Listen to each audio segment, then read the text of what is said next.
So ayan mga kadrama-rama, alam ko pong inaabangan nyo po no yung next na mangyayari dito sa Lilet Matias dahil nalalapit na nga po yung pagtatapos nito mga kadrama. At alam naman po natin mga kadrama na ito nga po talagang si Vivian ay binawi nga po niya yung kanyang sinabi na itong si Patricia daw yung mastermind ng pagpatay dito kay Meredith at saka dito kay Ino. Talaga naman no, itong si Director talagang binaliktad pa nga niya yung mga pangyayari. At dahil nga po talaga dito ay itong si Trixie ay napilitan na lang din or napagdesisyonan na lang din niya talaga na siya na lang yung tumistigo no laban sa kanyang mami. Sobrang napakahirap po talaga mga kadrama no.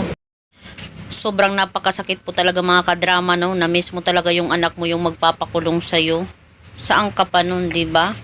Nang dahil nga po talaga sa hindi nag-iingat itong si Patricia ay talagang nalaman nga po talaga ni Trixie at narinig nga po niya mula dito sa kanyang mama na si Patricia yung kanilang pakikipagsunduan ni Attorney Alon at saka yung pagpatay niya dito kay Attorney Meredith.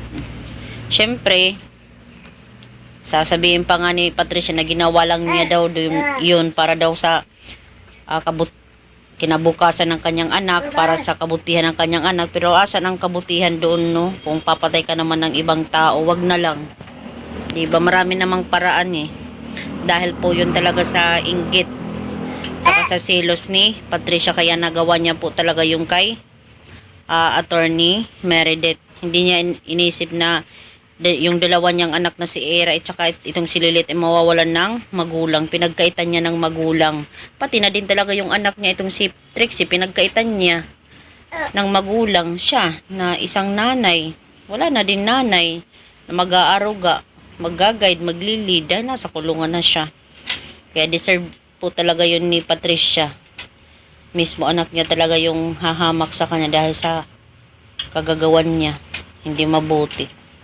Kaya itong si Trixie na lang talaga yung pag-asa natin mga kadrama na titistigo talaga dito laban sa kanyang nanay para tuluyan na nga po talaga itong makulong. Doon sa kulungan na nga po siya talaga hahantong no. Buong buhay mo ginawa mo yung lahat para sa anak mo pero anak mo pala yung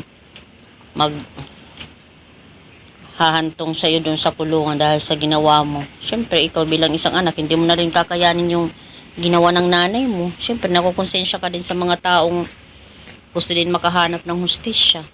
Diba kahit pa masakit para kay Trixie yung gagawin niya, pero kailangan niyang gawin yun mga kadrama. So, yun lang po mga kadrama. Abangan na lang po natin. Thank you so much for watching. Abangan na lang po. Bye-bye. Thank you so much.